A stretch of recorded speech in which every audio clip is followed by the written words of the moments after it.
وقوله رضيت بكذا أو أعطيتك بكذا أو خذه بكذا في معنى قوله به واشترى.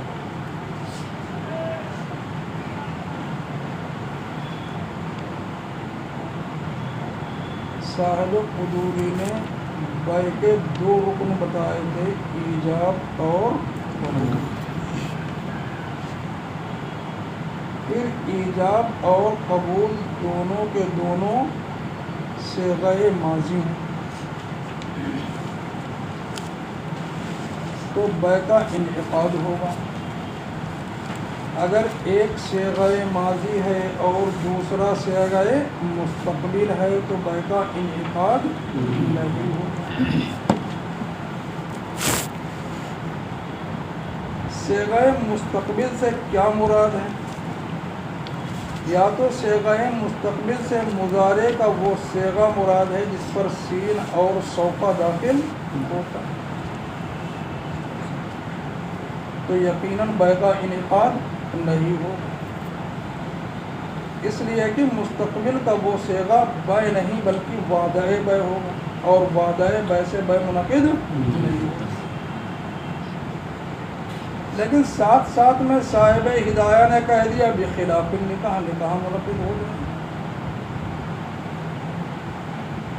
تو بخلاف النکاح کی وجہ سے اب کتاب النکاح کی جانب رجوع کیا تو وہاں کے اوپر صیغہ مستقبل سے امر مراد،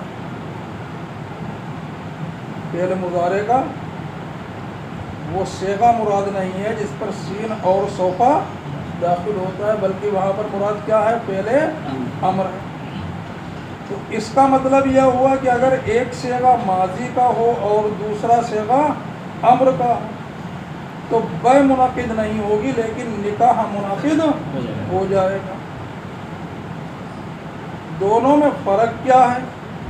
تو صاحب ہدایہ نے اپنا پلڑا جھال لیا وقت مرر فرق ہونا کا کہہ کر کے کہ ہم جو ہے اس کو کتاب النکاح میں اس فرق کو ہم کیا کر چکے ہیں؟ واضح کر چکے ہیں۔ بیع منعقد ہو جائے گی اور نکاح منعقد نہیں ہوگا۔ تو صاحب ہدایہ یہ کہتے ہیں کہ اگر ایک صیغہ ماضی کا ہو اور دوسرا فعل امر ہو نکاح منعقد ہو جائے گا، لیکن بیع منعقد نہیں ہو۔ دونوں کے درمیان فرق کیا؟ فرق صرف اتنا ہے کہ بیع کے اندر حقوق جو لوٹتے ہیں وہ موکل کی جانب لوٹتے، وکیل کی جانب لوٹتے ہیں، موکل کی جانب نہیں لوٹتے، اور نکاح میں جو حقوق لوٹتے ہیں وہ موکل کی جانب لوٹتے ہیں، وکیل تو صرف ایک سفیر محض ہوا کرتا ہے۔ تو بیع میں وکیل اصل کے درجے میں ہوتا ہے اور نکاح میں وکیل ایک سفیر محض ہوتا ہے کہ بس ادھر کا پیغام ادھر پہنچاتا ہے، اس کے علاوہ اور کوئی اسے اختیار نہیں ہوتا۔ بیع اس لیے منعقد نہیں ہوگی کہ ایک آدمی نے کسی سے یہ کہا کہ میرا یہ مکان بیچ دو، جس سے یہ کہا کہ میرا مکان بیچ دو تو کہنے والا تو ہو گیا موکل، اور جس سے کہا وہ کیا ہو گیا؟ وکیل ہو گیا۔ اور حقوق کس کی جانب لوٹتے ہیں؟ وکیل کی جانب، کیونکہ ثمن پر قبضہ کون کرے گا؟ وکیل کرے گا۔ مکان مشتری کے حوالے کون کرے گا؟ وکیل کرے گا۔ اب جس سے یہ کہا کہ میرا مکان بیچ دو وہ خود ہی کیا ہے؟ خریدار۔ اس نے کہا اشتریت، میں نے کیا کر لیا؟ خرید لیا۔ تو وہ موکل کی جانب سے، مالک مکان کی جانب سے کیا ہو گیا؟ وکیل ہو گیا، اور اپنی جانب سے کیا ہو گیا؟ اصیل ہو گیا۔ اپنی جانب سے کیا ہو گیا؟ اصیل ہو گیا۔ اب حقوق لوٹیں گے اس میں کس کی جانب؟ وکیل کی جانب۔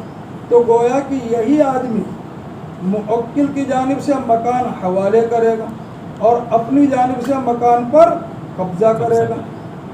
اپنی جانب سے یہ سمن دے گا، موکل کی جانب سے سمن پر کیا کرے گا؟ قبضہ کرے گا. تو یہی مالک بننے والا بھی ہوگا اور بنانے والا بھی ہوگا، یہی مطالبہ کرنے والا ہوگا اور اسی سے مطالبہ کیا جائے گا. اور ایک ہی آدمی مطالب اور مطالب نہیں ہو سکتا اور مملک اور متملک نہیں ہو سکتا. صرف ایک آدمی مطالب مطالب نہیں ہو سکتا، مملک متملک نہیں ہو سکتا ہے، تو اس لیے بے درست نہیں ہو.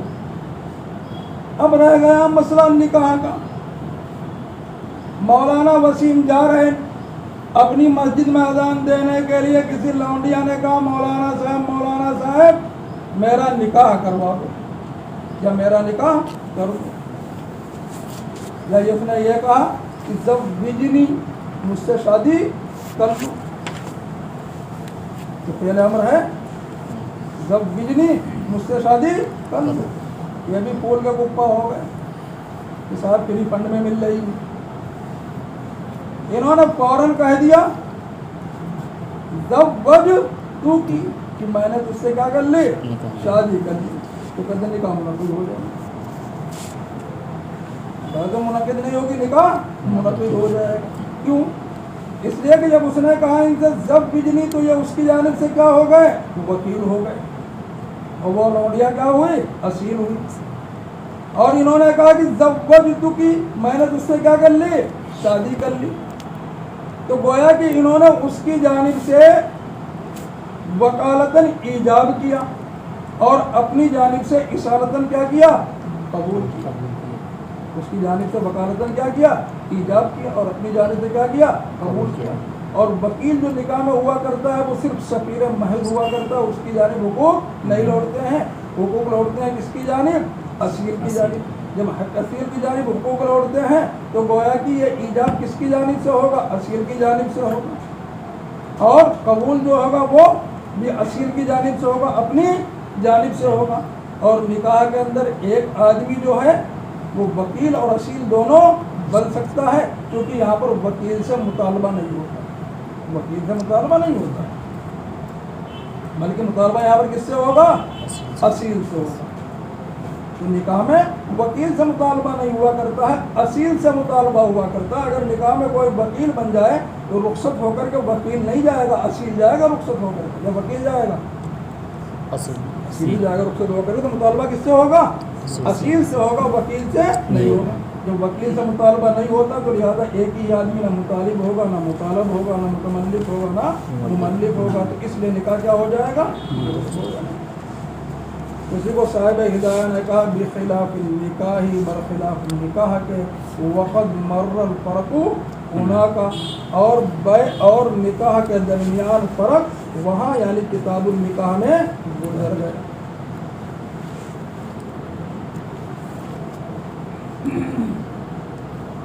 تو بیع کے دو رکن تھے، ایجاب اور قبول، اور ان دونوں کی ادائیگی پہلے ماضی سے کی گئی.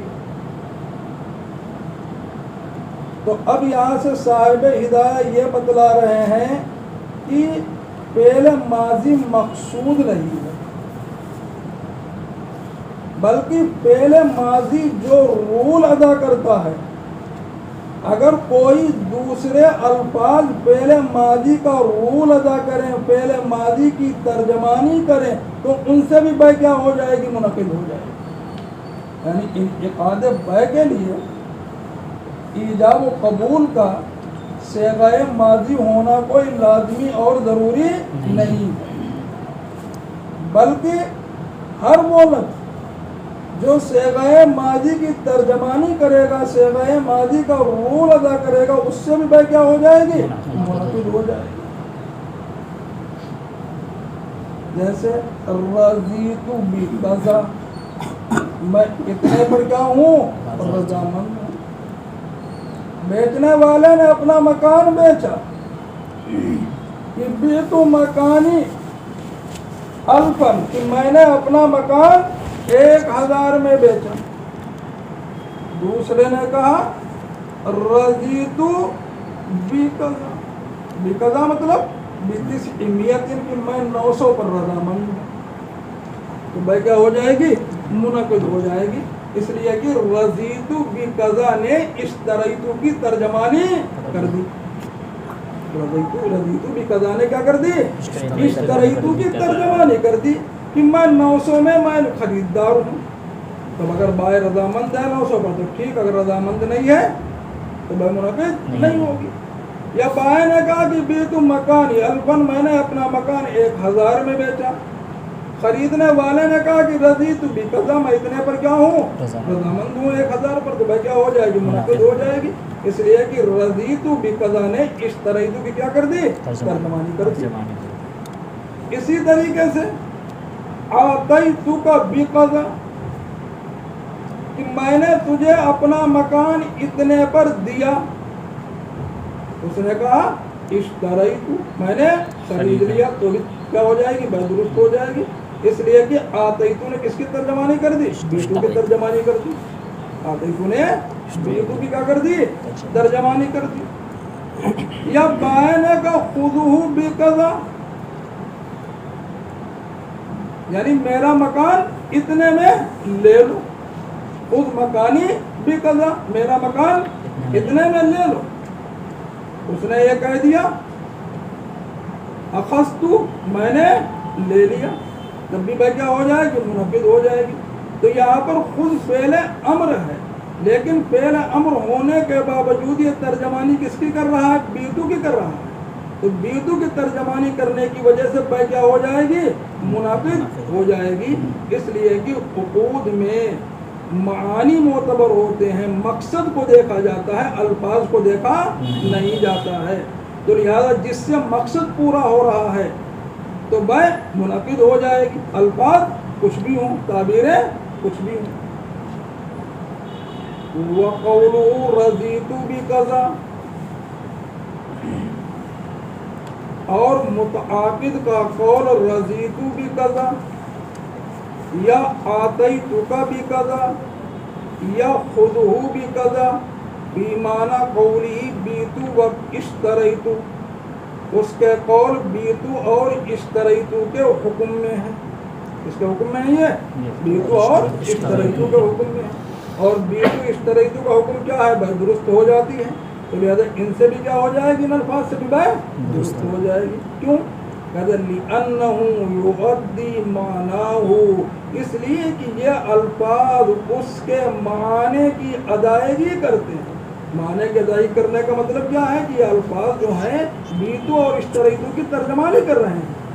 اور جب ترجمانی کر رہے ہیں تو یہاں کے اوپر کیا ہے؟ الفاظ مقصود نہیں ہے. الفاظ مقصود نہیں، معانی مقصود ہے، ترجمانی مقصود ہے. جس سے بھی ترجمانی ہو جائے گی تو بھائی کیا ہو جائے گی؟ منعقد ہو جائے گی. لِأَنَّهُ يُؤَدِّي مَعْنَاهُ، اس لیے کہ اس کے معانی کو ادا کرتے ہیں. وَالْمَعْنَى هُوَ الْمُعْتَبَرُ فِي هَذِهِ الْعُقُودِ، اور ان عقود میں معنی وہی معتبر ہوتا ہے، یعنی مقصود ہی کیا ہوتا ہے؟ معتبر ہوتا ہے. وَالْمَعْنَى هُوَ الْمُعْتَبَرُ، اور معنی وہی معتبر ہے ان عقود میں. وَلِهَذَا يَنْعَقِدُ بِالتَّعَاطِي، مڑ جائے گا.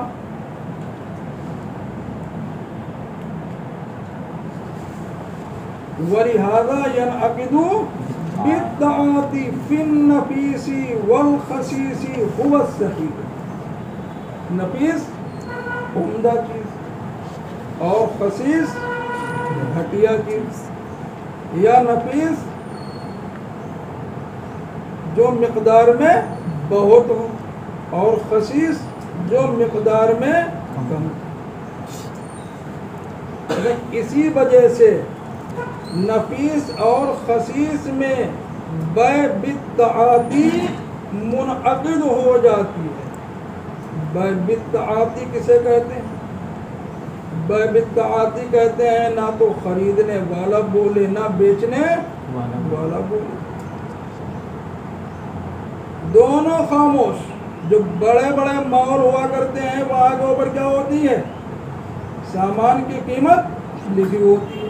آدمی جاتا ہے، اس نے ایک سامان دیکھا، پسند آ گیا، اس نے اس کو اٹھا لیا، وہاں قیمت دیکھ لی، اتنے پیسے کاؤنٹر کے اوپر دے دیے اور چلا آیا. نہ تو اس نے بیتو کہا بیچنے والے نے، اور نہ خریدنے والے نے اشتریتو کہا، تو بے منعقد ہو جاتی کہ نہیں ہو جاتی ہے؟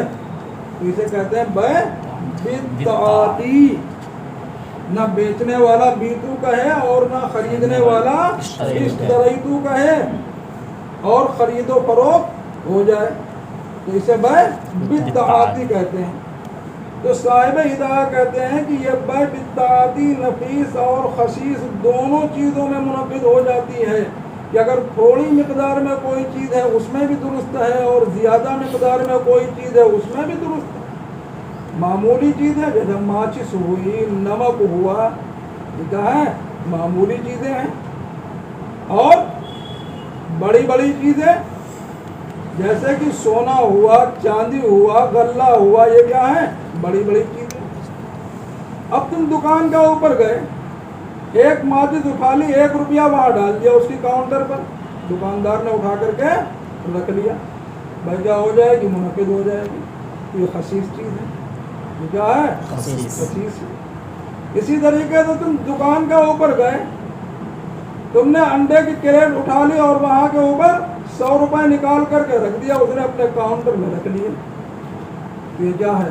نفیس چیز ہے، زیادہ مقدار میں، دونوں صورتوں میں بھائی کیا ہو جائے گی؟ منعقد ہو جائے گی۔ اس مسئلے میں امام کرخی کا اختلاف ہے، اس لیے صاحب ہدایہ نے وہ صحیح کہا ہے کہ نقطہ بھی یہ قول یہی ہے کہ بھائی بالتعاطی نفیس اور خسیس دونوں میں منعقد ہو جاتی ہے۔ امام کرخی کہتے ہیں کہ خسیس چیز میں منعقد نہیں ہوتی ہے، حالانکہ خسیس اور نفیس دونوں میں کیا ہو جائے گی؟ منعقد ہو جائے گی۔ اب سوال پیدا ہوتا ہے کہ بے بالتعاطی کو یہاں پر کیوں لائے؟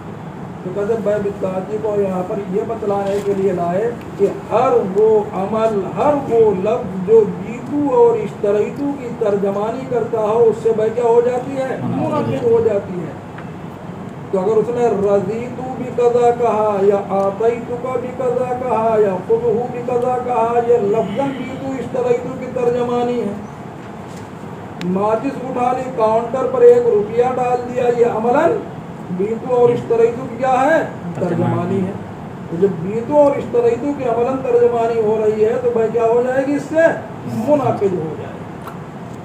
اور اسی وجہ سے بے بالتعاطی منعقد ہو جاتی ہے نفیس اور خسیس میں، قوت صحیح ہوئی ہے، یہ قول کیا ہے؟ صحیح ہے۔ اور امام کرخی نے جو بیان کیا ہے کہ خسیس میں منعقد نہیں ہوتی ہے وہ صحیح نہیں ہے۔ کیوں منعقد ہو جاتی؟ بتحقق المرادات، باہمی رضامندی کے پائے جانے کی وجہ سے، کیونکہ بیچنے والا بھی رضامند ہے اور خریدنے والا بھی کیا ہے؟ رضامند ہے۔ اگر دونوں میں سے کوئی ایک رضامند نہیں ہوتا تو مخالفت کا اظہار ہوتا، اور جب مخالفت کا اظہار نہیں ہوا ہے تو معلوم ہوا کہ دونوں رضامند ہیں۔ جب دونوں رضامند ہیں تو بھائی کیا ہو جائے گی؟ منعقد، اس لیے کہ بیت و رضامندی ہی کا نام۔ تو عملی طور پر بیتو اور اشتریتو کیا ہے؟ ترجمانی بھی ہے، اور باہمی طور پر دونوں رضامند بھی ہیں، تو اس لیے بے بالتعاطی کیا ہو جائے گی؟ منعقد ہو جائے گی۔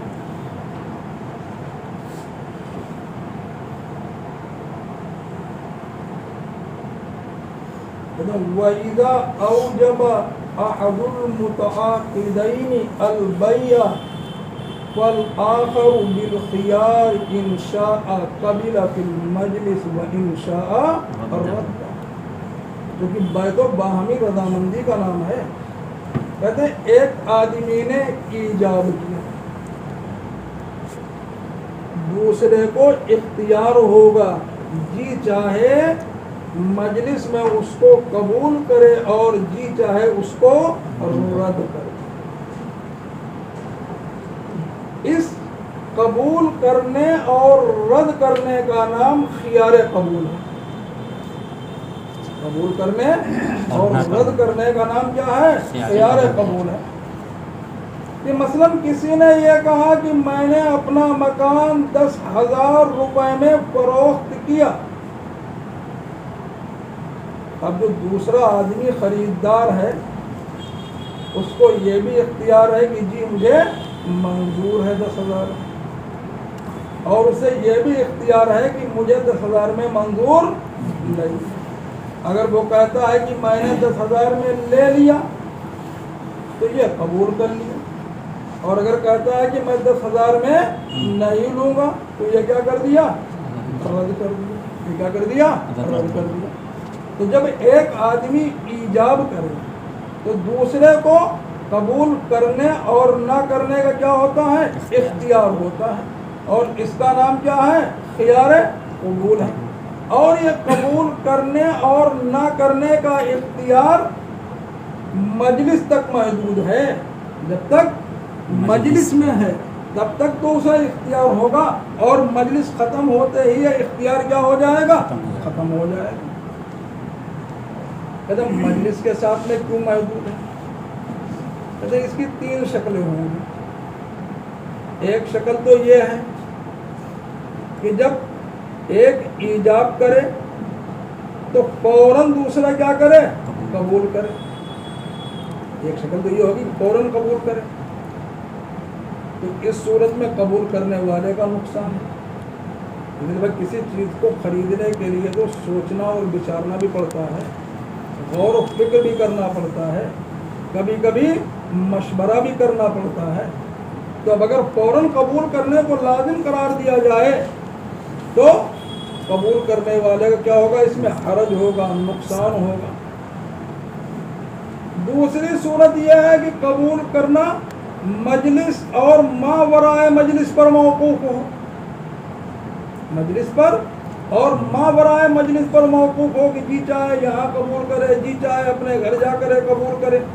تو کہتے ہیں اس میں بیچنے والے کا نقصان ہوگا. اس نے کہا کہ میں نے تو اپنا مکان 1,000 میں بیچا، تو اب دوسرے نے کہہ دیا کہ میں بتا دوں گا. مجلس میں نہیں بتایا، گھر گیا، 1 دن گزر گیا، 2 دن گزر گیا، 3 دن گزر گیا، ابھی تک تو نہیں بتایا، سوچ بچار میں ہے. تو اب اس میں کس کو نقصان ہے؟ بیچنے والے کا نقصان ہے. تیسری صورت یہ ہے کہ یہ قبول کرنا مجلس پر موقوف ہے، کہ جب تک دونوں ایک جگہ بیٹھے ہیں، موجود ہیں، اسی مجلس کے اوپر کیا ہے؟ موقوف. تو اس میں نہ تو بیچنے والے کا نقصان ہے اور نہ خریدنے والے کا نقصان ہے. کیونکہ مجلس لمبی بھی ہو سکتی ہے، 1 گھنٹے کی بھی ہو سکتی ہے، 2 گھنٹے کی بھی ہو سکتی ہے، 3 گھنٹے کی بھی ہو سکتی ہے. اور اس میں غور و فکر کرنے کا بھی موقع مل سکتا ہے، مشورہ کرنے کا بھی کیا مل سکتا ہے؟ موقع مل سکتا ہے. تو نہ بیچنے والے کا نقصان، نہ خریدنے والے کا نقصان. تو اس لیے اس قبول کرنے کو مجلس کے اختتام تک پر موقوف کیا ہے، کہ جب تک مجلس ہے تب تک یہ قبول کرنے کا اختیار ہوگا، اور جب مجلس ختم ہو جائے گی تو قبول کرنے کا اختیار نہیں ہوگا. فوراً قبول کرنا اس لیے لازم نہیں کیا کہ اس میں خریدنے والے کا نقصان. مجلس اور مائے برائے مجلس پر موقوف اس لیے نہیں کیا کہ بیچنے والے کا کو نقصان. تو اس لیے مجلس پر موقوف کیا ہے تاکہ کسی کو پریشانی اور دشواری لازم نہ آئے. وَإِذَا أَوْجَبَ أَحَدُ الْمُتَعَاقِدَيْنِ الْبَيْعَ، اور جب متعاقدین میں سے ایک بیع کا ایجاب کرے، فالآخر بالخیار، تو دوسرے کو اختیار ہے. ان شاء قبل فی المجلس و ان شاء رده، اگر چاہے مجلس میں قبول کر لے، و ان شاء رده، اور اگر چاہے اس کو رد کر دے، یعنی قبول نہ کرے. اس کا نام کیا کہتے ہیں؟ وَهَذَا خِيَارُ الْقُبُولِ، اور یہ خیار قبول ہے. اب کہتے ہیں کہ خیار قبول کیوں دیا گیا؟ اس لیے بیت النام رضامندی کا ہے. اگر قبول کرنے کو اس کے اوپر لازم کر دیا جائے کہ ساتھ میں قبول ہی کرنا ہے، تو ایسی صورت کے اندر اس کی رضامندی نہیں ہے، وہ نہیں قبول کرنا چاہتا ہے، اور تم کیا کر رہے ہو؟ اس کو قبول کرنے پر مجبور کر رہے ہو. تو رضامندی نہیں پائی گئی، اختیار نہیں پایا گیا. اور بے نام کس کا ہے؟ رضامندی کا ہے.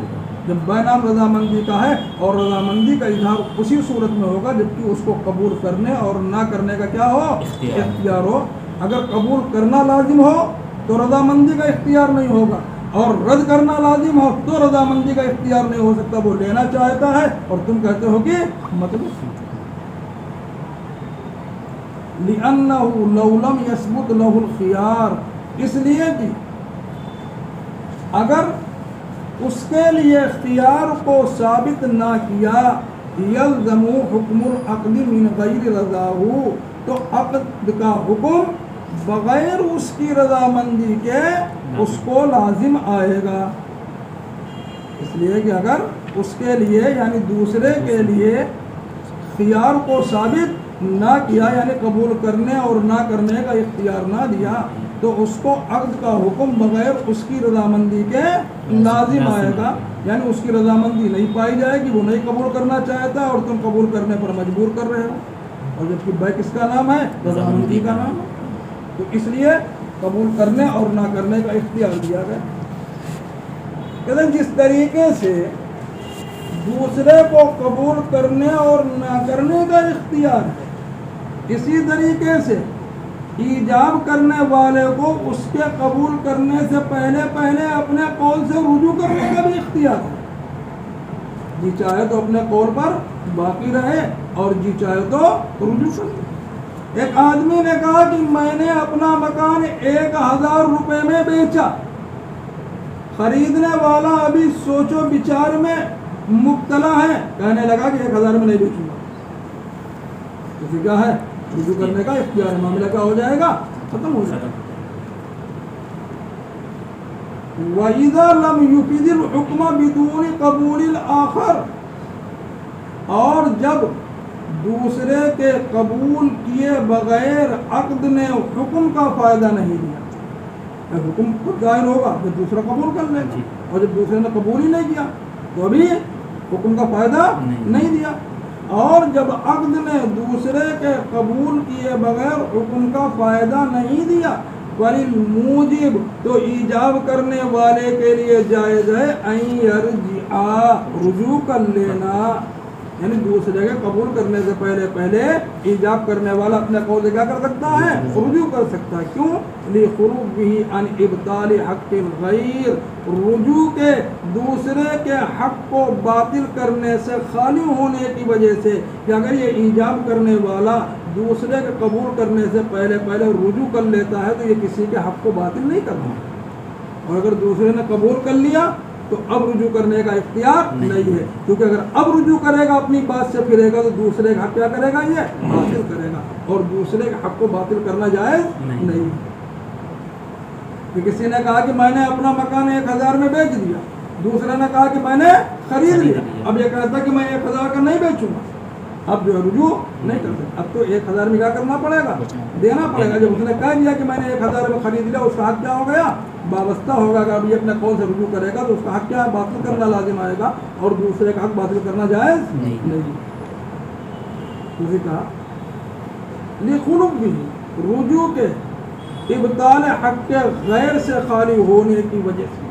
وَإِنَّمَا يَمْتَدُّ إِلَىٰ آخِرِ الْمَجْلِسِ، کہتے ہیں یہ خیار قبول جو ہے مجلس کے آخر تک کیوں دراز ہوگا؟ اگر مجلس کے آخر تک اس لیے دراز ہوگا کہ مجلس متفرق چیزوں کو جمع کرنے والی ہے، کہ ایک مجلس کے اندر متفرق کام ہو جاتے ہیں، اور مجلس کی تمام ساعتیں 1 ساعت کے مانند شمار ہوتی ہیں. اب یہ خیار قبول مجلس پر کیوں موقوف ہے؟ کیونکہ اگر فوراً قبول کرنے کو لازم قرار دیا جائے تو ایسی صورت کے اندر خریدنے والے کا نقصان کہ غور فکر کرنے کا موقع نہیں ملا. اور اگر مجلس اور ماورائے مجلس کے اوپر اس کو موقوف کر دیا جائے تو بیچنے والے کا نقصان کہ خریدنے والا پتہ نہیں کتنے مہینے میں جواب دے گا، اور اسے بیچنا ہے آج اور کل میں، اور جواب دینے والا تاخیر کر رہا ہے. تو اس لیے کس پر موقوف کر دیا؟ مجلس پر موقوف کر دیا، تاکہ بیچنے والے کے لیے بھی آسانی رہے اور خریدنے والے کے لیے بھی کیا رہے؟ آسانی رہے. اور مجلس طویل بھی ہوا کرتی ہے، لیکن مجلس کی تمام ساعتیں 1 ساعت کے کیا ہوا کرتی ہیں؟ مانند ہوتی ہیں. کہ مثلا ایک آدمی نے ایک ہی جگہ پر بیٹھ کر کے 10 مرتبہ آیت سجدہ پڑھی تو ایک ہی سجدہ کیا واجب ہے؟ اس کے اوپر واجب ہوا کرتا ہے، کیونکہ تمام ساعتیں 1 ساعت کا مانند ہے، اس لیے ایک ہی سجدہ اس کے اوپر کیا ہوگا؟ واجب ہوگا. وَإِنَّمَا يَمْتَدُّ إِلَىٰ آخِرِ الْمَجْلِسِ، اور خیار قبول آخر مجلس تک دراز ہوگا. لِأَنَّ الْمَجْلِسَ جَامِعٌ لِلْمُتَفَرِّقَاتِ، اس لیے کہ مجلس متفرق چیزوں کو جمع کرنے والی ہے. لہذا مجلس کی تمام ساعت 1 ساعت شمار ہوں گی. دفعاً للقصر، تنگی کو دفع کرنے کے لیے اور آسانی کو ثابت کرنے کے لیے. کہ تنگی دونوں سے دفع کرنا ہے, بیچنے والے سے بھی خریدنے والے سے, اور آسانی دونوں کے لیے کیا کرنا ہے, ثابت کرنا.